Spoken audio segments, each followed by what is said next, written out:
Social networking ruins lives. Well, actually, they make some people feel better because of all the depressing things that people decide to put on their statuses. And they think it's okay. And you think, well, I'm glad I'm not one of them.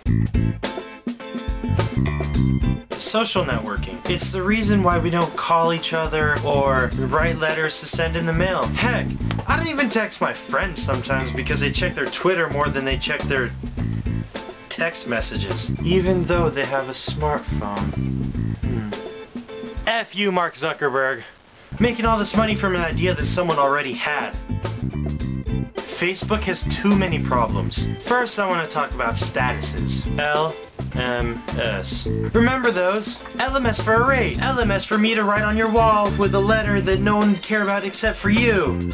How about LMS for me to tell you what not to do on Facebook? And you know what really grinds my gears is when I actually like their status to see what happens. Then they don't do anything to acknowledge the fact that you liked it. That's happened to me a couple of times before. And what is with this liking a status? I mean, I'm not really liking your status. I'm just agreeing with you. Or acknowledging that I read it. Mark should just listen and put a damn dislike button. Why only a like button? It's gotten to the point where it's too awkward to even comment anymore. What if it was a status that says, OMG, my boyfriend just totally hit me in the face right now. LOL. I don't want to comment and I don't want to like it because I would send the wrong message, right? But I do want them to know that I care so deeply. I had to like it. Now Twitter. I always say to follow me on Twitter, but Twitter can always be a problem for me. That's why I don't tweet too much. When I follow someone, I expect them to tweet maybe once or twice a day, maybe a couple times a day. But when I log on and all I see are tweets of everything that you are doing, like in a cab or staring out the window, then that's when the problem starts for me. And hashtags. How do people come up with these hashtags? I mean, keep one short and simple like long day or something awesome like Shark Week.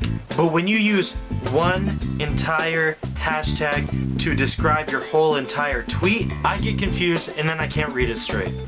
Another thing about Twitter, I know I'm going against what I'm saying about me not using it too often, but why do you have a Twitter and not use it? I follow you and then you don't tweet? I follow you because I look forward to what you are going to say on Twitter. Isn't that the whole point of this website? And what sucks even more is when all these people that I follow don't tweet, I go to check the newsfeed and the last tweet was mine 5 hours ago.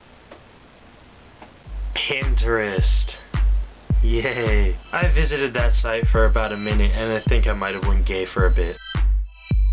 Now if you're a girl and you're watching this part of the video, I apologize dearly for the next thing I'm about to say. The site looks stupid. Just kidding, but seriously it looks too confusing. Once I got to the site, all I saw were wedding dresses and engagement rings. Nothing to do with guys except for these adorable puppies. Look, they could dogpile me any day. These boards just scare me. As a guy trying to date a girl, it sends the wrong message. It puts up a warning for stage 5 clinger. It's week 1 and she's already choosing the engagement rings and planning the wedding. Something tells me this isn't gonna work out. So if you're a guy and you have a girlfriend that goes to that site, get out of there before all hell breaks loose. Now Tumblr. This isn't a fad that a lot of people other than the Asian community has caught on to. Everyone calls Tumblr their blog, their sanctuary to express anything they want to. Every time I've gone to that site, every person that I follow only reblogs. There's no original content, let alone any real blogging going on. Let's be real. On Tumblr, when you see those essays, we just graze past those because all everyone's worried about are the shoes and the semi-naked ladies or semi-naked dudes if you're a girl. Or if you're a guy. I don't judge. And what does Tumblr share in common with every other social media site is, it has just turned into another way for people to complain about their love life. The person they broke up with, the person they longed for, blah, blah, blah.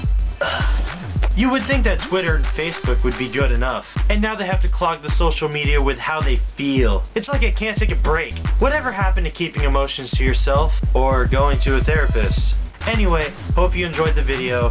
Please like, favorite, subscribe, you know the drill. And also, what do you hate about social networks? Put it in the comments, I know you want to.